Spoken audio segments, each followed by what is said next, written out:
তিনি জানে তোমার কম্বলের নিচের অপরাধ, তিনি জানে তোমার বয়স বাগানে বান্ধবীর সাথে গোপনের কথোপকথন, তিনি জানে তোমার ৬০,০০০ টাকা বেতন পেয়ে ৩০,০০০ ঘরে খরচ করে ৩০,০০০ পতিতালয় খরচ করো। ভয় পাও সে রবকে, যিনি জানে তোমার গোপন এবং তোমার প্রকাশ্য। তোমরা যারা নিজেকে মুসলিম বলো, মুমিন বলো, আল্লাহকে ভয় করো, যিনি তোমাকে একটা সময় মায়ের পেটে তুচ্ছ পানি থেকে রক্ত, হাড়, মাংস, তারপর সুন্দরতম একটা অবয়বে এই পৃথিবীতে প্রেরণ করেছেন। তারপর তুমি ছিলে শিশু, তিনি তোমাকে করেছেন যুবক, শক্ত হাট্টা কাট্টা শক্তিশালী। তোমাকে মানুষ বীর বলে, তোমাকে মানুষ বাহবা বলে। তিনি তোমাকে অবকাশ দিয়েছে, নিঃশ্বাস যেটা তুমি নিচ্ছ এটা ওনার দেওয়া। ওনাকে ভয় করো, ভয় করো তোমার সামনে থাকা মুরব্বীকে দেখে।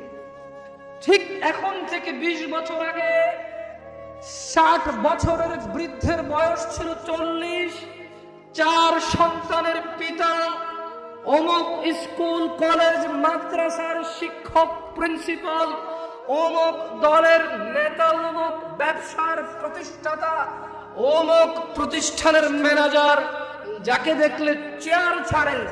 ঠিক এখন থেকে ২০ বছর পূর্বে উনি ছিল ওই ব্যক্তি, তোমার সামনে থাকা মানুষটা যার বয়স এখন ৬০ বছর। ভয় করো ওই আল্লাহকে, যিনি এই যুবক ৪০ বছরের যুবককে শরীরটা নরম করে চামড়াটা পটে দিয়ে লাঠির সাহায্যে হাঁটাচ্ছে। এই একই যুবক তোমার মতো ২০ বছর বয়সে, তার সময় কুস্তি ছিল, কুস্তি খেলতো, তোমার সময় পাবজি আছে, পাবজি খেলো।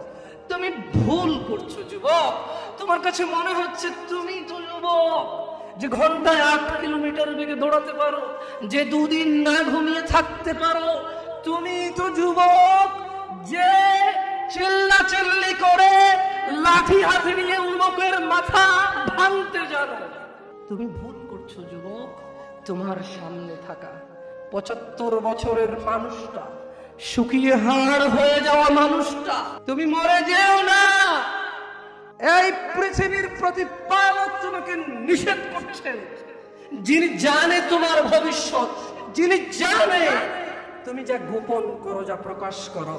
তিনি জানে তোমার কম্বলের নিচের অপরাধ, তিনি জানে তোমার বয়স বাগানে বান্ধবীর সাথে গোপনের কথোপকথন, তিনি জানে তোমার ৬০,০০০ টাকা বেতন পেয়ে ৩০,০০০ ঘরে খরচ করে ৩০,০০০ পতিতালয় খরচ করো। ভয় পাও সে রবকে, যিনি জানে তোমার গোপন এবং তোমার প্রকাশ্য। ভয় পাও সে রবকে, সেই রব তোমাকে বলছে যে রবই তোমার সব। ওয়ালা তামুতুন্না, হে আমার বান্দা, ওয়ালা তামুতুন্না ইল্লা ওয়া আনতুম মুসলিমুন, তুমি মরে যেও না। রব তোমাকে যে ৬০ বছর দিয়েছে, রব তোমাকে যে ২০ বছর দিয়েছে, যেহেতু তুমি জানো না কবে মরবা, রব তোমাকে নিষেধ করছে। হতে পারে তোমার বয়স ১২ থেকে ১৫, ২০ থেকে ২৫, অথবা ৩৫ থেকে ৪৫, অথবা ৫০ থেকে ৭০, অথবা ৯০ থেকে ১১০। রব তোমাদের সবাইকে বলছে ওয়ালা তামুতুন্না, মৃত্যুবরণ করিও না ইল্লা ওয়া আনতুম মুসলিমুন, আমি রবের কাছে আত্মসমর্পণ করা ছাড়া মরিও না। রাখবেন রবের কথা মানুষ। রব তোমাকে সবকিছু করতে বলেনি, তিনি জানে তোমার কষ্ট হবে, তাই রব তোমার জন্য ব্যবস্থা করেছে এমন এমন অনেক নেকির মাধ্যম, যা তুমি না করলেই নেকি। শুকর না খেলে নেকি, মদ না খেলে নেকি, জুয়া না খেললে নেকি, মারামারি না করলে নেকি, গীবত না করলে নেকি, চুরি না করলে নেকি, ডাকাতি না করলে নেকি, জিনা ব্যভিচার না করলে নেকি, গান বাজনা না শুনলে নাকি। দেখেছো, তিনি তোমাকে সব করতে বলেনি, তিনি জানে তিনি জানে তুমি দুর্বল, তুমি পারবা না, তাই তোমাকে অনেক কিছু এমন অনেক কিছু বলেছে, তা করিও না, এটা তোমার নীতি হবে ইনশাআল্লাহ। হে আল্লাহর বান্দা, হে আল্লাহর উপর করেছো, হে আল্লাহর কাছে নিজেকে যে আত্মসমর্পণ করেছো, হে যে নিজেকে আল্লাহর বান্দা মনে করো, তিনি তোমাকে বলেছে তুমি সত্যবাদী, তুমি সত্যবাদী, তুমি সত্যবাদী। তাহলে শোনো, রব তোমাকে বলছে ইয়া আইয়ুহাল্লাযীনা আমানু, হে তুমি যে দাবি করো রবের প্রতি ঈমান এনেছো, আল্লাহকে ভয় করো। ওয়াকুলু কাওলান সাদীদা, এবং সত্য কথা বলো, এবং এবং সত্য কথা বলো। কে বলেছে? তিনি কে? জমিনের মালিক, আসমানের মালিক, মুসলিমের মালিক, কাফেরের মালিক, জান্নাতের মালিক, জাহান্নামের মালিক, আকাশ থেকে জমিন পর্যন্ত যত কিছু তুমি জানো, তুমি জানো না, সব কিছুর মালিককে। তিনি বলেছে সত্য বলো। তিনি বলেছে কি বলো? তুমি কি সত্য বলো? তুমি কি আদৌ ধার ধারো এত মহান রবের? তুমি কি আদৌ ধার ধারো এত মহান রবের? কিয়ামত দিবসে লা ইলাহা ইল্লাল্লাহ পুরো পৃথিবীকে হাতের তালুর মধ্যে নেবে। লা ইলাহা ইল্লাল্লাহ, আল্লাহু আকবার কাবীরা, আল্লাহু আকবার কাবীরা, আল্লাহু আকবার কাবীরা। তোমাকে তোমার রব বলছে, হে মানুষ, 5.5 ফিট 4.5 ফিটের মানুষ, পুরো পৃথিবী যদি আমার কাছে মাছির ডানার মতো হতো, যে আমাকে স্বীকার করে না তাকে পানি না খাইয়ে মেরে ফেলতো। পুরো পৃথিবী যদি মাছির ডানার মতো হতো, এত মহান রব যার কুরসির নিচে পুরো পৃথিবী সুতার চেয়ে ছোট, এত মহান রব তোমাকে বলছে সত্য বলো, তুমি বলবা? তাহলে শোনো, তিনি বলছেন যে ইউসলিহ লাকুম আ'মালাকুম, যদি তোমরা সত্য বলো তোমাদের কর্মকাণ্ডকে আমি শুধরে দেব। যদি তোমরা সত্য বলো তোমাদের কর্মকাণ্ডকে আমি কি করবে? আল্লাহ শুধরে দেবে। ওয়াগফির লাকুম যুনুবাকুম, তোমাদের অপরাধ আমি ক্ষমা করে দেব। তোমরা জিনা করো, তোমরা মদ খাও, তোমরা জুয়া খেলো, তোমরা মারামারি করো, তোমরা রবের এত সুন্দর পৃথিবীতে ফিতনা ফাসাদ করো, তোমরা রবের নবী মুহাম্মদ সাল্লাল্লাহু আলাইহি ওয়াসাল্লামের দেওয়া শিক্ষাকে তুচ্ছ মনে করো, তোমরা দাড়ি কাটো, দাড়ি চাছো কেন? এটা সুন্নত তাই। তোমরা টাকনুর নিচে কাপড় পরো, উপরে পারো না কেন? এটা সুন্নত তাই। তোমরা এই যে তুচ্ছ করো মুহাম্মদ মুস্তাফা সাল্লাল্লাহু আলাইহি ওয়াসাল্লামের সুন্নাতকে, রব বলছে তুমি সত্য বলো, তোমার আমাল সংশোধন করে দেব, তোমার হৃদয় পরিবর্তন করব আমি আল্লাহ।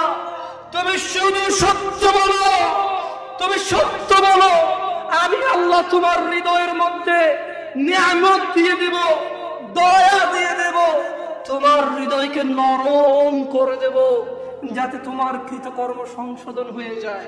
তাহলে কি হবে? ওয়াগফির লাকুম যুনুবাকুম, বাবা মায়ের সাথে অন্যায় করো, তাদেরকে চোখ রাঙিয়ে কথা বলো, আমি তোমাকে ক্ষমা করে দেব, কিন্তু তুমি আজ থেকে ওটা বন্ধ করে সত্য বলো। লা ইলাহা ইল্লাল্লাহ, সুবহানাল্লাহ, সুবহানাল্লাহ। ওয়াগফির লাকুম যুনুবাকুম ওয়া মান ইউতি'িল্লাহ, আর যে আল্লাহকে ইবাদত করে, যে আল্লাহকে মানে, যে আল্লাহকে পূজে, যে আল্লাহর কাছে নিজেকে আত্মসমর্পণ করে, ও রাসূলু, নবীর দেওয়া পথ অনুযায়ী, নবীর দেওয়া মত অনুযায়ী, নবীর কথা অনুযায়ী যে আল্লাহকে মানে, যে সালাত আদায় করে নবী যেভাবে করেছে, যে সিয়াম পালন করে নবী যেভাবে করেছে, যে দলাদলি করে নবী যা বলেছে, যে সত্য সাক্ষী দেয় নবী যেভাবে বলতে বলেছে, কি হবে? সে জিতে যাবে, সে জিতে যাবে। কি জিতবে? ফৌজান আযীমা, সে অনেক বড় করে জিতে যাবে। যেমন আর্জেন্টিনা আর ব্রাজিল খেললে 10-0 গোল হলে কিভাবে জিতলো? কেমন জিত হলো? এটা 100-0 গোল হলে কেমন জিতলো? 1 লক্ষ গোল আর 0 গোলে জিতলে দলটা কেমন ভাবে জিতলো? আল্লাহ বলছে ফাকাদ ফাযা ফাওজান আযীমা। এত মহান রব, যে রবের বসার কুরসির নিচে পুরো পৃথিবী যা কিছু তিনি সৃষ্টি করেছে, ওনার বসার চেয়ারের নিচে সুতার চাইতে ছোট। এত বড় রব যদি বলে যে সে অনেক বড় করে জিতেছে, কত বড় করে জিতেছে? তাহলে এত বড় করে জিতার উপায় কি? আল্লাহকে ভয় করা। কি আমার সঙ্গে বলেন, এত বড় করে জিতার উপায় কি? এবং সত্য বলা, এবং সত্য বলা। দেখছেন, আল্লাহকে ভয় করা এবং সত্য বলা। এই দুনিয়া তুচ্ছ, জি R15 তুচ্ছ, আইফোন তুচ্ছ, এগুলো তো এত তুচ্ছ যে এগুলোর কথা আল্লাহ হিসেবেই নিয়ে আসেন। তিনি বলছেন যে দুনিয়াটাই তুচ্ছ। জি, তিনি বলছেন যে আপনার দাদার 50 বিঘা জমিন ছিল, আর এই এলাকার অমুকের এখন 500 বিঘা জমিন। তিনি বলছেন অমুক কোম্পানি নাকি ঢাকা শহরের অর্ধেক, বিশাল ইন্ডাস্ট্রিয়াল। আপনি বলছেন, আর আল্লাহ বলছে যে ধুর বোকা, তোর তো বাংলাদেশ এত হাজার বর্গ কিলোমিটার, এই পুরো পৃথিবীটা কেমন? আর তোমাদেরকে যা কিছু দেওয়া হয়েছে, তুমি বলতে কি আপনি উম্মতে মুহাম্মদ নাকি আদম আলাইহিস সালাম থেকে? তুমি বলতে কি আপনি নাকি আদম আলাইহিস সালাম থেকে? এই দুনিয়াটাকে শুধু আপনার জন্য আলাদা দুনিয়া নাকি আদম আলাইহিস সালাম থেকে? নাকি আদম আলাইহিস সালামেরও আগের? আদম আলাইহিস সালামেরও আগের এই দুনিয়া। দুনিয়া মানে আপনি না তো, আপনি কি দুনিয়া শেষ হয়ে যাবে না? আপনার আগে অনেকে আসছে, আপনার পরে অনেকে আসবে ইনশাআল্লাহ। এই সবাইকে কাউন্ট করে বলছে যে আর তোমাদেরকে যা কিছু দেওয়া হয়েছে তা তো দুনিয়ার জীবনের ভোগ শোভা মাত্র। এই যে লাইট দুটোকে বাঁকা করে লাগাইছে কেন বলেন তো? শোভা, কিছুক্ষণ পরে খুলে ফেলবে। রাইট রং? আমি ভুল বলছি না ঠিক বলছি? এই লাইট গুলোকে বাঁকা করে কেন লাগাইছে? সুন্দরের জন্য। এটা এইভাবে এই দুটো ফুল কেন লাগাইছে? এখান থেকে আমরা চলে যাওয়ার পরে এখানে থাকবে। আল্লাহ বলছে পুরো দুনিয়া, এই সাগর, মাটি, পাহাড়, পর্বত, তুমি যেখানে থাকো, তুমি যেখানে থাকো না, তুমি যাচ্ছেন না, এই সবগুলো কি শোভা মাত্র। কি মাত্র? মানে এই লাইট দুটো বাঁকা করে লাগানোর মতো সাজ সজ্জা। তা উত্তম ও স্থায়ী, তা উত্তম ও স্থায়ী। তোমরা কি অনুধাবন করো না? আপনারা কি ভাবেন না? আমি আসতেছি আমার কথা ইনশাআল্লাহ। আমি আরো একটা আয়াত পড়বো। আউযু বিল্লাহি মিনাশ শাইতানির রাজীম। ওয়ামাল হায়াতুদ দুনিয়া ইল্লা লা'ibun ওয়া লাহু ওয়ালাদ দারুল আখিরাতু খায়রুল লিল্লাযীনা ইয়াত্তাকুন আফালা তা'কিলুন। আর দুনিয়ার জীবন তো খেল তামাশা মাত্র, খেল তামাশা ছাড়া কিছুই না। তোমার দাম্ভিকতা, তোমার শক্তি, তোমার যত মান মর্যাদা, তোমার যত অর্থ সম্পদ, আর তোমার যত বয়স, তোমার যত কিছু আছে, আর তুমি তো তুমি তোমার মতো যত কেউ আছে বাবা আদম আলাইহিস সালাম থেকে ইলা ইয়াউমিল কিয়ামাহ, যেদিন আকাশ ভেঙে পড়বে, তারকা খসে পড়বে, পাহাড় উড়বে রঙিন ফসলের মতো, এই সবগুলো হচ্ছে খেল তামাশা। কি? একটা ক্রিকেটের বল কিনলেন, 10 টাকার ট্যাপা চাইলেন, 2 বার দিয়েছেন, ব্যাট দিয়ে ট্যাপ ফেটে গেছে, ফালাই দিয়েছেন। এই দুনিয়াটা কি? Just like that. জি, এই খেল তামাশার দুনিয়াকে আপনি আপনার জীবনের মূল উদ্দেশ্য করে নিয়েছেন। আফসোস, আপনার নবী সাল্লাল্লাহু আলাইহি সাল্লামের দাড়ি ছিল, আপনার নেই। এটা আপনার লজ্জা লাগে।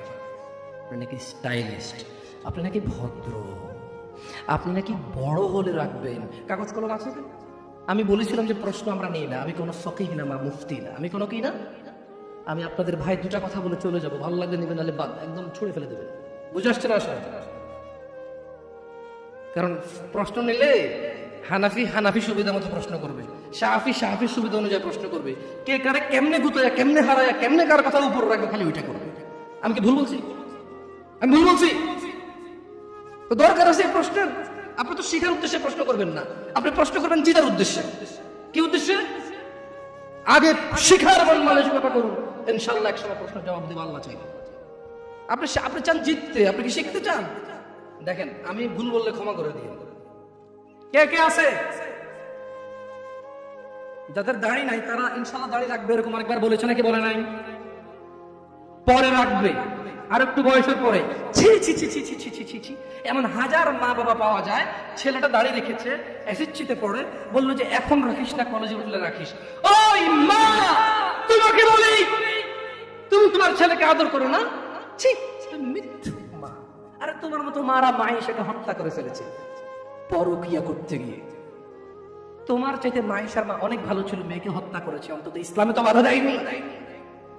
আমি বলছি না খুন ভালো, আমি বলছি না খুন ভালো, আমি বলছি না খুন ভালো, আমি বলছি তোমার চাইতে ভালো সে তার মেয়েকে হত্যা করে নিজে অপরাধী হয়েছে, মেয়েকে তো অপরাধী করেনি, করেছে। তুমি তোমার ছেলেকে দাঁড়িয়ে রাখতে না করো। ঠিক আছে, তোমার ছেলে কলেজে যাবে না, এখানে মহিলারা ওয়াজ শোনে, এই কাগজ কি কেউ পৌঁছাতে পারবে? মহিলা লিখে দেবে তার ছেলে কতদিন বাঁচবে, লিখে দিবে তার ছেলে কলেজ পর্যন্ত বাঁচবে, তারপর দাঁড়িয়ে রাখবে, সে লিখে দিবে। কেন? ওর মা তো বললো কলেজে উঠলে রাখবে, তা কিভাবে বললো ওর মা? আপনি বলছেন যে কলেজ পর্যন্ত বাঁচবে কিনা লিখে দিতে পারবে না, তাহলে ওর মা কিভাবে বলে কলেজে উঠলে রাখবে? এই ছেলেটা কিভাবে বলে আর একটু বয়স হলে রাখবে? ও তো জানে কতদিন বাঁচবে, ঠিক এই জন্য নির্ধারণ করছে যে আমি তো 200 বছর বাঁচবো, ওকে 150 বছর পরে রেখে দেবো। এরকম না হলে সে কিভাবে বলে সে পড়বে? তাকে যখন বলা হয় মসজিদে আসো, সে বলে পরে লিখে দে কতদিন বাঁচবে তুই, লেখ। এই ছেলে লেখ। হাসতেছেন? সে বলে পরে। তার এই কথাটা মিনিং করে সে জানে সে কতদিন বাঁচবে, তাই সে পরে এক সময় সবাই করে এসে দেবে। ইন্না লিল্লাহি ওয়া ইন্না ইলাইহি রাজিউন। কত বড় মারাত্মক কথা। হায়াতের মালিক কে? গায়েবের মালিক কে? সে কিভাবে বলে সে পরে আসবে? সে মাগরিব পড়বে না, ইশা পড়বে না, ফজর পড়বে না, সে মাগরিবে বলে কালকে ফজর থেকে পড়বো, সে রাতের গ্যারান্টি দিচ্ছে সে বাঁচবে। লিখে দে তুই রাত বাঁচবি। আল্লাহ ক্ষমা করুক এরকম মাদের যারা তাদের ছেলেকে দাঁড়িয়ে রাখতে দেয় না। আল্লাহ ক্ষমা করুক এরকম যুবকদের যারা বলে বড় হলে রাখো দাঁড়িয়ে। আল্লাহ ক্ষমা করুক এরকম মুসলমানকে যে নিজেকে মুসলমান মনে করে নামাজের দিকে ডাকে বলে পরে আসবে। শোনেন, দুনিয়া তুচ্ছ। দুনিয়া কি? জামশেদ মজুমদার বলেছে না? দুনিয়া তুচ্ছ জামশেদ মজুমদার বলেছে। কে বলেছে? আল্লাহ জাল্লা ওয়া আলা, রব্বুস সামাওয়াতি ওয়াল আরদ, যিনি জমিন এবং আকাশের মালিক, তিনি বলেছে দুনিয়া তুচ্ছ, খেলতামাশার বস্তু। আর আল্লাহর কাছে যা আছে তা উত্তম, তা স্থায়ী। অনুধাবন করবে না তোমরা? অনুধাবন করবে। শুনুন, সূরা মাআরিজ 29 পারা সূরা। আমি দুঃখিত, আপনাদের মনে হয় লেট হচ্ছে না, কষ্ট হচ্ছে না? আমি ক্ষমা চেয়ে নিচ্ছি। আসলে এত রাত পর্যন্ত মাহফিল করে মানুষকে কষ্ট দেওয়া এগুলো।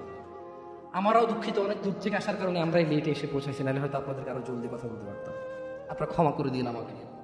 আমার মতো একটা ছোট্ট ছেলেকে শোনার জন্য আপনারা মুরব্বীরা বসে আছেন। আল্লাহ আপনাদের সবার গুনাহ ক্ষমা করুন। আল্লাহ বক্তার ভুল ত্রুটি থেকে শ্রোতাকে আশ্রয় দান করুন। আল্লাহ শ্রোতা এবং বক্তার দূরত্বতা দূর করে দিন। আল্লাহ শ্রোতাকে বক্তার কথা বুঝে শুনে মানার তৌফিক দান করুন। আল্লাহ বক্তার কথা থেকে বক্তাকে উপকৃত করে শ্রোতাকে উপকৃত করুন। আমি একটা সূরা মাআরিজ পড়ে শোনাবো। এরপরে সূরা মাআরিজ পড়া শেষে আমি দুনিয়ার অনেক কথা আছে এখানে সূরা মাআরিজে। আমি শুধু তরজুমা পড়বো, তাফসীর পড়বো না। এবং এই সূরাটা পড়ার পরে আমি একটু পরীক্ষা করবো আপনারা কে কি বুঝতে পারছেন। যদি আপনারা বুঝতে পারেন তাহলে গ্যারান্টি আপনার বাসায় যে কোরআন আছে ওইটা পড়লে আপনিও একদিন এখানে এসে কথা বলতে পারবেন ইনশাআল্লাহ। আপনি চাষি, অসুবিধা নেই। ভ্যান ড্রাইভার, অসুবিধা নেই। স্কুলের শিক্ষক কখনো আলিফ বাতা পড়েননি, নো প্রবলেম ইনশাআল্লাহ। আমি একটা সূরা পড়বো আরবিতে, এরপর এটার বাংলা অর্থ পড়বো, দেখি আপনারা কিছু বোঝেন কিনা। ওকে? সাআলা সাইলুম বিআযাবিন ওয়াকি'। এক ব্যক্তি চাইল সংঘটিত হোক, ঘটে যাক, হয়ে যাক শাস্তি, যা অবধারিত, যা আসবেই আসবে। লিল কাফিরিনা লাইসা লাহু দাফি'। কাফেরদের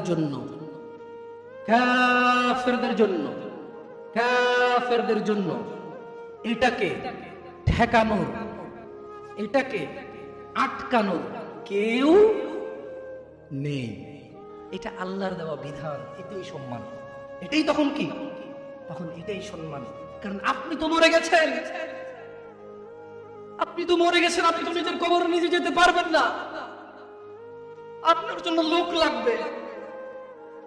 এটাই আল্লাহর পক্ষ থেকে আপনার জন্য সম্মান। আপনি বলছেন অমুক তাবিজ দেয়, তুমুক পানি পড়া দেয়, তুমুকের দরবারে এই পাওয়া যায় সেই পাওয়া যায়। আরে অমুক তুমুক যখন মারা গিয়েছিল নিজের কবরে নিজে যেতে পারেনি, আপনাকে কি দেবে? ইন্না লিল্লাহি ওয়া ইন্না ইলাইহি রাজিউন। আল্লাহর সাথে এত বড় অন্যায়, এত বড় গাদ্দারি করবেন না, এত বড় অন্যায় কথা কখনো বলবেন না।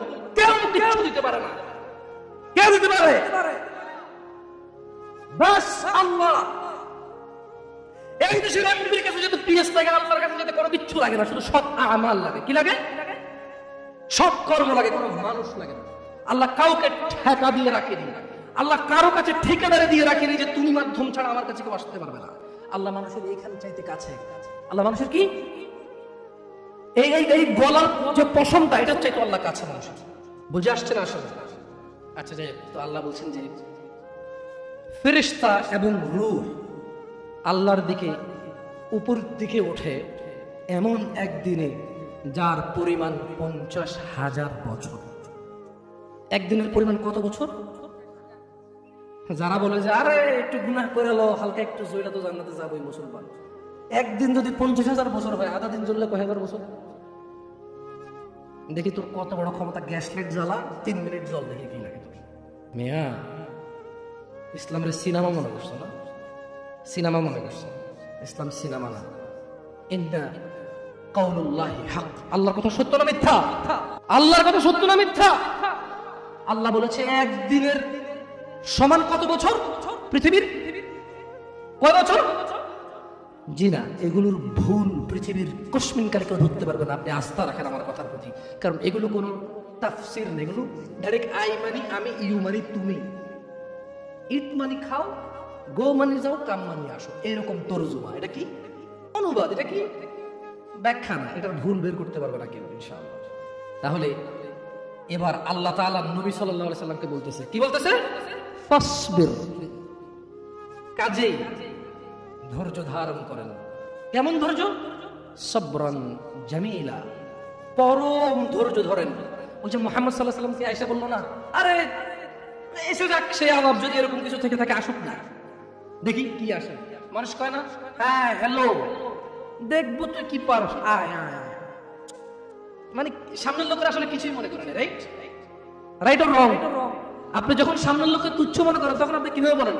ওইসে ওইসে চিনি চিনি, বাপরে বাপ তোদেরকে চেনা আছে, হ্যাঁ তুই কি পারস আমি জানি তো। আপনি করে ভয় পাইছেন নাকি উপহাস করছেন? হ্যাঁ ভয় পাইছেন? সেই জন্য আল্লাহ সুবহানাহু ওয়া তাআলা মুহাম্মদ সাল্লাল্লাহু আলাইহি ওয়াসাল্লাম বলেছেন, ফাসবির, ও মুহাম্মদ ধৈর্য ধারণ করেন, সবরান জামিলা, পরম ধৈর্য ধারণ করেন। ইন্নাহুম ইয়ারাউনাহু বাঈদা, তারা ওই দিনকে অনেক দূরে মনে করে, ওয়া নারাহু করিবা, আমি আল্লাহ ওই দিনকে অনেক নিকটে দেখতে পাচ্ছি। ইয়াউমা তাকুনুস সামাউ কাল, সেদিন আকাশ হবে গলিত ধাতুর মতো।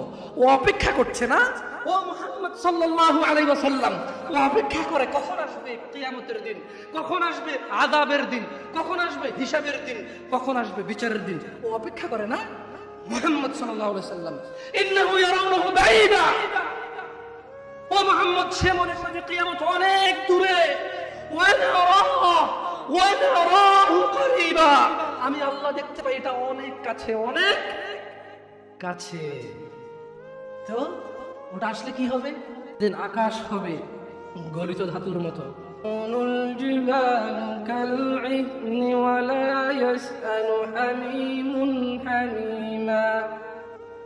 وتكون الجبال كالعهن ولا يسأل حميم حميما ولا يسأل। এখানে দুইজন অন্তরঙ্গ বন্ধু আছে, ঘনিষ্ঠ বন্ধু দুইজন, মানে একসাথে চলো স্কুলে যাও, মাদ্রাসা যাও, দুইজন দিকে আসো। দুইজন লোক লাগবে আমার, যারা সকাল থেকে রাত পর্যন্ত একসাথে থাকে। নাই এরকম নাই, দুইজন লোক লাগবে, এমন দুস্থ, দুইটা দুস্থ লাগবে আমার। দুস্থ আসো, আসো, দুস্থ নাই যে আল্লাহ কম কম আল্লাহ দাঁড়াইছে না, হাসবেন না। আল্লাহ কি বলছে জানেন? যেদিন আকাশ হবে গলিত ধাতুর মতো, ওয়ালা ইয়াসআলু হামীমুন হামীমা, সেদিন কোন অন্তরঙ্গ বন্ধু অন্তরঙ্গ বন্ধুর খবর নেবে না। ওয়ালা ইয়াসআলু হামীমুন হামীমা, বসো, ওয়ালা ইয়াসআল হামীমুন হামীমা, যেদিন আকাশ গলিত ধাতুর মতো হবে, কোন অন্তরঙ্গ বন্ধু, কোন প্রাণের চাইতে প্রিয় বন্ধু কেউ কারো কোনো খবর নেবে না। দুনিয়া, আপনার এই দুনিয়া লাগবে, টাকা পয়সা লাগবে, অমুক মেয়ে লাগবে, আইফোন লাগবে, হুন্ডা লাগবে, চাকরি লাগবে, বাকরি লাগবে, বড় লোকের সাথে আত্মীয়তা লাগবে, সামনের দোকানের সামনে সাইট লাগবে। ইউবাসসিরুনাহুম, ও মুহাম্মদ সাল্লাল্লাহু আলাইহি ওয়াসাল্লাম, ইউবাসসিরুনাহুম, আপনি ওদেরকে দেখতে পাবেন। ইয়াওয়াদ্দুল মুজরিমু লাউ ইফতাদি মিন আযাবি ইয়াউমিযিন বিবানি, তাদেরকে করা হবে, এই অন্তরঙ্গ বন্ধুগুলোকে করা হবে একজনকে আরেকজন থেকে দৃষ্টিগোচর, একজন আরেকজন থেকে পালাবে, সরে পড়বে, ছিটকে পড়বে, একজন যাতে আরেকজনকে না দেখে সেদিন এই ব্যবস্থা করা হবে। সেদিন আপনি মুহাম্মদ সাল্লাল্লাহু আলাইহি সাল্লাম অপরাধীদেরকে দেখবেন, সে শাস্তির বদলে এই অপরাধী, বেনামাজি, ঘুষখোর, সুদখোর, মারামারি, দখলদারি, চুগলখোর, মুশরিক, কাফের, মুনাফিক, বেঈমান, অহংকারী, সেদিন এই লোকগুলো দিতে চাইবে আল্লাহকে কি? তার ছেলে সন্তানকে। বলবি, ইয়া আল্লাহ, ইয়া আল্লাহ, আমার ছেলেকে নিয়ে নেন, আমাকে ছেড়ে দেন। ইন্না লিল্লাহি ওয়া ইন্না ইলাইহি রাজিউন। কাইফা হাদাল ইয়াউম, দিনটা কেমন হবে? বাবা জি জি ছেলের অসুখ কিডনি দিয়ে দেয়, ছেলের অসুখ কিডনি দিয়ে দেয়, বিদেশে 10 বছর থাকে। যুবক, তোমাকে একটা বাস্তবতা বলি, তোমার বাবা তোমাকে কত ভালোবাসে। তোমার বাবার বয়স 35, 20 বছর বয়সে বিদেশ গিয়েছিল, তোমাদের ঘর ছিল। 5 বছর জীবনের ব্যয় করে দিয়েছে। বাবা মা, আত্মীয় স্বজন, বন্ধু বান্ধব, ক্রিকেট, ফুটবল, ক্যারাম, কত দাওয়াত, কত আপনজন মারা গেছে, সব ব্যয় করে 25 বছর বয়সে দেশে এসে বিয়ে করেছে, ঘর দিয়ে তোমার মাকে। তোমার জন্ম হয়েছে, তোমার বাবা চলে গেছে বিদেশ। তোমার জন্মের পরে 8 বছর তোমার বাবা বিদেশে। বিবাহিত তো বটে, কিন্তু সে বউয়ের স্বাদ পাচ্ছে না। তুমি প্রেমিকার পিছনে ধরো, 15 বছর বয়স তোমার, 20 বছর 22 বছরে বাইক লাগবে তোমার। তোমার বাবা বিয়ে করা সত্ত্বেও সে তার যৌবন কাটাতে পারেনি তার বউয়ের সাথে, মানে তোমার মায়ের সাথে। তোমার জামা কাপড়ের ব্যবস্থার জন্য তুমি বোঝো যুবক, তোমার বাবার বয়স এখন 40, সে তোমার মার কাছে আসতে আর অনুভূতি নেই, তার শক্তি কমে গেছে। তুমি বুঝবা না যুবক। 15 বছর বয়সে তুমি যত উত্তেজিত, তোমার বাবা 30 বছর বয়সে এরকম ছিল, সে আসতে পারেনি। তুমি পড়বা বলে, তোমার স্কুলের ফি লাগবে বলে, that much he loves you. তোমার বাবা তোমাকে এত ভালোবাসে। জি, তোমার এই খারাপ বাবাটা যে তোমাকে বাইক নিয়ে দেয়নি, তুমি নষ্টামি করো, মেয়েদের পেছনে করো, মোবাইল রিচার্জ করে দাও মেয়েদের, তোমাকে যে ডেইলি 500 টাকা করে দিতে পারে না। এই লোকটা যদি 60 বছর বয়স পায়, তার জীবনের 20টা বছর, সে এমন 20টা বছর, যে 20টা বছরে সে হাড় ভাড়া পরিশ্রম করতে পারত, করছে, তোমার মায়ের দেখা সে পায়। এমন মূল্যবান যৌবন 20টা বছর দিয়েছে, 50 বছর বয়সের দেশে আসছে। তুমি বিয়ে করে বউ নিয়ে আলাদা থাকো, তুমি বিয়ে করে শ্বশুর বাড়িতে যাও। তোমার বাবা দেশে তো আসছে, তার যৌবন আর নেই, যার ওই সুখ স্বাচ্ছন্দ্য আছে। তোমার যৌবন তৈরি করেছে তার যৌবন দিয়ে। এই মুহূর্তে কোটি টাকা দিলে কি সে যৌবন কিনতে পারবে? তোমাকে তোমার বাবা এত ভালোবাসে, আর আল্লাহ বলছে তোমার এই বাবা যে বাবা ঘুষ খেয়ে তোমাকে মানুষ করার চেষ্টা করে বিদেশে পড়ালেখা করানো, যে বাবা এই এলাকার চেয়ারম্যান হতেই হবে, না হলে নয়, এতগুলো মানুষের দায়িত্ব নিচ্ছে, অথচ সে নিজেও যাবে দায়িত্ব পালনে সে ব্যর্থ হবে, শুধু তোমাকে R15 কিনে দেওয়ার জন্য, শুধু তোমাকে বিদেশে পড়ানোর জন্য। এত মূল্যবান, এত আদরের বাবা। আল্লাহ বলছেন যে ইউবাসসারুনাহুম ইয়াওয়াদ্দুল মুজরিমুন, ও মুহাম্মদ সাল্লাল্লাহু আলাইহি ওয়াসাল্লাম, আপনি সেদিন দেখবেন অপরাধী এই মানুষটা যে এত বোকা, ছেলের জন্য এত কিছু করেছে হারাম ভাবে, হালালের ধার ধারে নাই, হারামের ধার ধারে নাই। জি, আপনি আপনার ছেলেকে ভালোবাসছেন, শুধুমাত্র অপরাধী হয়ে মৃত্যুবরণ করার কারণে আপনি আল্লাহকে বলেন, ইয়া আল্লাহ, আব্দুল্লাহর নাম জাহান্নামে ফেলো, আমাকে ছাড়ো। এই ভালোবাসা ছেলেকে বাঁচবে? এই ভালোবাসা বাঁচবে? ইন্না লিল্লাহি ওয়া ইন্না ইলাইহি রাজিউন, ইন্না লিল্লাহি ওয়া ইন্না ইলাইহি রাজিউন। আল্লাহ এগুলো কি বলছে? আল্লাহ বলছে যেদিন আকাশ রঙিন গরিত ধাতুর মতো হবে, অপরাধী বাঁচতে চায়, বন্ধু বন্ধুর খবর নেবে না, অপরাধী বাঁচতে চাইবে তার অপরাধ থেকে নিজের সন্তানের বদলে, নে সন্তানকে যা খুশি করো, আমারে বাঁচা। এরপর বলবে, ইয়া আল্লাহ ওয়া সাহিবাতিহি ওয়া আখি, আল্লাহ আমার এই সুন্দরী বউয়ের জন্য আমি কত অপরাধ করলাম, আল্লাহ তারে নেও, যা খুশি করো, আমার ছাড়ো। আমার ভাই অমুক মেয়েকে রেপ করেছে, আমার ভাই অমুকের মাথা ফাটিয়েছে, আমার ভাই জুয়া খেলে, আমার ভাই অন্যায় করে, আমি মেম্বার ছিলাম, চেয়ারম্যান ছিলাম, আমার মেম্বারও ছিলাম না, চেয়ারম্যানও ছিলাম না, দাদার 100 বিঘা জমি ছিল, এলাকার একটা প্রভাবশালী মানুষ, আমার ভাইয়ের অন্যায়কে আমি অন্যায় করেনি, 30,000 টাকায় ওই মেয়ের ইজ্জতকে ঢেকে দিয়েছি। এইরকম আদরের ভাইটাকে বলবেন সাহিবাতিহি ওয়া আখি, ইয়া আল্লাহ বউকে নাও, ভাইকে নাও, ওয়া ফাসিলাতিহি আল্লাতী তুই, বলবে ইয়া আল্লাহ আমার বংশ, আমি অন্যায় করলে যারা আমাকে আশ্রয় দিত, ইয়া আল্লাহ আমি হারাম করলে, অন্যায় করলে যারা আমাকে আশ্রয় দিত, ওদের সবাইকে নাও, সবাইকে নাও, আমাকে। এখানে এসে ক্ষান্ত হবে না, বলবে ওয়ামান ফিল আরদি জামিআন সুম্মা ইউনজি, ইয়া আল্লাহ জি, যে 200 বিঘা জমির জন্য ছেলের কাছে মেয়ে বিয়ে দিয়েছেন, মেয়ের ধার্মিকতা ছিল, কিন্তু আপনি বাবা হয়ে পাগল হয়ে গেছেন, 200 বিঘা জমির মালিকের সাথে আত্মীয়তা করবেন, আপনার মেয়ে সুখে থাকবে, ছেলে গাঁজা খায়, নামাজ পড়ে না, দাড়ি চাচায়, মদ খুব, আপনি প্রভাবশালী মানুষের সাথে আত্মীয়তা করবেন, আপনার মেয়েটা তার জীবনে শুধু ভাত খেলে নাকি সুখে থাকবে, আত্মীয়তা করেছেন 200 বিঘা জমি মালিকের সাথে। ধুর, আল্লাহ বলছে যে ইয়া মুহাম্মদ, ও মুহাম্মদ সাল্লাল্লাহু আলাইহি ওয়াসাল্লাম, ও নবী, আপনি দেখবেন এই লোকটা কি চাইবে সেদিন, জানেন? বলবে ইয়া আল্লাহ ওয়া ফাসিলাতিহি আল্লাতী তুই ওয়া মান ফিল আরদি জামিআন সুম্মা ইনজি, ইয়া আল্লাহ এই দুনিয়ার মধ্যে যত স্বর্ণ হীরা মোতি মানিক্য 100 200 500 পুরো পৃথিবীর সমান সব কিছু নাও, শুধু আমাকে আল্লাহ ছেড়ে। সম্ভব? দুনিয়া আল্লাহর কাছে মাসিদ দেন, আল্লাহ এইটার মতো তো আপনার এই উপহার আল্লাহর কাছে কি? আমি এই জন্য আগে বলেছিলাম, আপনারা আল্লাহর কথা বুঝলে খুব সহজ। দুনিয়া আল্লাহর কাছে মাসিদ দেওয়ার মতো আরো তুচ্ছ। তো আপনি যদি পুরো দুনিয়ার সব বলেন যে আল্লাহ এই নাও, দুনিয়ার সব, আল্লাহর কাছে এটা কিসের মতো হবে? তো আল্লাহ খুশি হবে এটা? আপনারা কেউ এসে বললেন এই নে মশার ডানা, আমরা সার লাথি মার বুঝে বেটা সব। জাহান্নাম কাকে ডাকবে?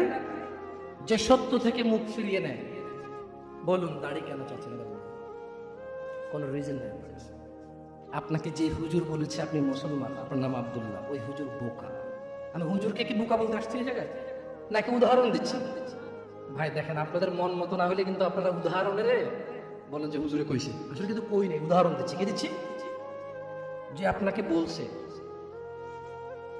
যে আপনার বিয়ে পড়াইতে গেছে, ও বোকা। যে জানে যে আপনি নামাজ পড়েন না, কি পড়েন না, আর আপনাকে লা ইলাহা ইল্লাল্লাহ পড়ে কবরও দিচ্ছে, লা ইলাহা ইল্লাল্লাহ পড়ে আপনার বিয়েও দিচ্ছে, ও হুজুর বোকা। ও নিজেই হুজুর না, ও নিজেই কিনা। কারণ সবচেয়ে বড় হুজুর কে? মানুষদের মধ্যে সবচেয়ে বড় হুজুর কে? জনাবে মুহাম্মাদুর। একটু জোরে বলেন, জনাবে মুহাম্মাদুর।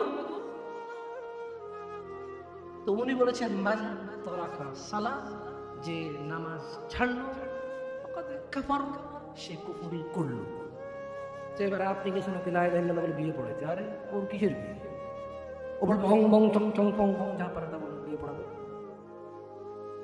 আমি খুব তুচ্ছ বলছি মনে না আপনাদেরকে, শরম লাগে না? দুই নাম্বারই করবেন না প্লিজ। আপনি নামাজ পড়েন না আর আমি এটা বললে দোষ, আপনি না পড়লেও দোষ না আর আমি বললেই দোষ। তো যে জিনিস বললেই এত দোষ, আপনি এই জিনিসটা করতেছেন না, কত দোষ চিন্তা করেন। মানুষ আল্লাহকে ভয় করো। তোমাকে আমি বলে যাই ছোট ভাই, তোমরা সবাই মিলে, তোমার পূর্বের সবাই মিলে, যত মানুষ আল্লাহ সৃষ্টি করেছে সব মানুষ মিলে, যত জিন আল্লাহ সৃষ্টি করেছে সব জিন মিলে, যেদিন আল্লাহ সৃষ্টি করেছে সেই দিনের পর থেকে যতদিন এই সৃষ্টি আল্লাহ টিকাই রাখবে আর যুগে যুগে মানুষ পাঠাবে পৃথিবীটাকে স্থির রাখার জন্য, ততদিন যত মানুষ যত জিন সবাই মিলে যদি পরিকল্পনা করে একটা অপরাধ, নতুন একটা অপরাধের তৈরি করে, মনে রাখবা আমার রব যদি ক্ষমা করতে চায়, তোমরা সব মানুষ আর জিন মিলে এমন কোনো অপরাধ তৈরি করতে পারবে না যেটা আমার রব চাইলে ক্ষমা করতে পারে না। তুমি কোন অপরাধ তৈরি করবার বলবা যে এটা বুঝি এটা কি আল্লাহ ক্ষমা করতে পারবে? এরকম অপরাধ তুমি পারবে না তৈরি করতে। বেঁচে থাকা অবস্থায় তুমি বেঁচে আসো, তোমার সামনে এমন একটা অপরাধ নাই যে অপরাধের ক্ষমা পাওয়া যায় না মানুষের হক ছাড়া। তাও মানুষে মাফ করে দিলে পাওয়া যায়, মানুষে মাফ করে দিলে। আমি কি বুঝাতে পারছি না? বুঝতে পারিনি। আমি কি বুঝাতে পারছি না? বুঝতে পারিনি। দুনিয়া তুচ্ছ। তোমাকে আবার বলি তুমি আল্লাহকে ভয় করো। তোমাকে উদ্দেশ্য করে বলছি আমি, ইনশাআল্লাহ উইদিন 5 to 10 minutes আমি 5 থেকে 10 মিনিটের মধ্যে শেষ করে দেবো। বেশি কথা বললে কোনো লাভ হয় না। যতটুকু শুনেছেন যদি কাজে আসবে, আর সারাদিন বললেও কাজে আসবে না। বুঝে আসতে পারছি না? তোমার বয়স 60, সরি আপনি, আপনার বয়স 60, তোমার বয়স 20, আপনি আপনার বয়স 40, অনেক অপরাধ করে ফেলেছেন। মানে আল্লাহ ক্ষমা করার ক্ষমতা রাখে না, না? তো তাহলে আপনি ক্ষমা চান না কেন? তাকে বলি মুহাম্মদ এদেরকে বলে দিন, এই উম্মত তোমরা আল্লাহর দয়া থেকে নিরাশ হইও না। যেদিন তুমি মনে করবে আমার মতো কি অপরাধী আছে, আল্লাহ কি আমাকে ক্ষমা করবে, এটা তোমার ওই দিন সবচেয়ে যত গুনাহ করেছো সবচেয়ে বড় গুনাহ ওইটা। যখন তুমি ধারণা করবে যে আল্লাহ কি ক্ষমা করবে আমাকে, এটা সবচেয়ে বড় গুনাহ। তাহলে তুমি কি এমন কোন অপরাধ করতে পারছো যেটা আল্লাহ ক্ষমা করার ক্ষমতা রাখে না? যদি তিনি চান ক্ষমা করতে, এরকম কি তুমি মানো? এটা তোমার অপরাধের ক্ষমা চাও আল্লাহর কাছে, ক্ষমা চেয়ে ফিরে আসো আল্লাহর দিকে ফিরে আসো। অনেক নামাজ ছেড়েছো আর না, আল্লাহর দিকে ফিরে আসো। অনেক জেদ করেছো, মারামারি করেছো, অন্যের হক অন্যকে জুলুম করে অন্যকে দেওয়ার জন্য সহযোগিতা করেছো। তুমি আল্লাহর দিকে ফিরে এসো। একনিষ্ঠ হৃদয় থেকে একদম স্থির ধীর মন মানসিকতা নিয়ে আল্লাহর দিকে ফিরে আসো, আল্লাহর দিকে ফিরে আসো। প্লিজ দয়া করে আল্লাহর দিকে ফিরে আসো। ইন্নাহু হুয়াল গফুরুর রহিম, তিনি ক্ষমাশীল। তিনি তোমার অন্যায়কে নেকিতে পরিবর্তন করে দেবে, তিনি তোমার অন্যায়কে সওয়াবে পরিবর্তন করে দেবে। তিনি তোমার জমিন থেকে আকাশ অবধি গুনাহকে জমিন থেকে আকাশ অবধি নেকিতে পরিবর্তন করে দেবে। তুমি যেও না কোনো মাজারে, তুমি ঠেকিও না কোনো মাজারে মাথা, তুমি বাঁধিও না কোনো তাবিজ। কোরআনের নামে ওযু ছাড়া কোরআনকে তুমি এখানে ঝুলাইও না। তুমি মহিলাদের মাসিক অবস্থায় কোরআনকে ঝুলাইও না। কোরআনুল কারীম এই তুচ্ছ কাজের জন্য আসেনি। শিফাউল লিল মুমিন। তুমি একটু বুদ্ধিমান হও, না পা তুমি খাও, গলায় নাও না। কোরআন তুমি পড়ো না, গলায় নাও। তুমি একটু বুদ্ধিমান হও, তুমি একটু বুদ্ধিমান হও মুমিন। তোমার এখানে যদি সূরা ইয়াসিন থাকে, তোমার এখানে যদি সূরা ইয়াসিন থাকে, তুমি বোঝো তুমি টয়লেটে যাচ্ছ সূরা ইয়াসিন নিয়ে। আল্লাহকে ভয় করো। প্লিজ ক্ষমা করে দিন, আমি ছোট মানুষ, আমি ছোট মানুষ, আপনাকে বিরুদ্ধে বলতে আসি না। আল্লাহর কসম আপনি রাগ করিয়েন না। ধরেন সূরা রহমান আপনি হাতে রাখলেন, টয়লেটে গেলেন, স্ত্রীর সাথে ঘুমাইলেন, গোসল করলেন, সিনেমা দেখলেন, আপনার বউয়ের মাসিক হায়ের নিফাস, টয়লেটে গেল, মিথ্যা কথা বলে, সিনেমা দেখে, গোসল করে, আপনার সাথে ঘুমায়, অন্তরঙ্গ সম্পর্কে জড়িত হয়, ওনার কোমরে সূরা ইয়াসিন। বলেন কোরআন কি এত তুচ্ছ জিনিস? বলেন এটা কি নেই না অন্যায়? আল্লাহকে ভয় করা উচিত নাকি উচিত না? আল্লাহকে কেমন করে ভয় করা উচিত? হাক্কা তুকাতিহ, যেভাবে ভয় করা যেভাবে ভয় করো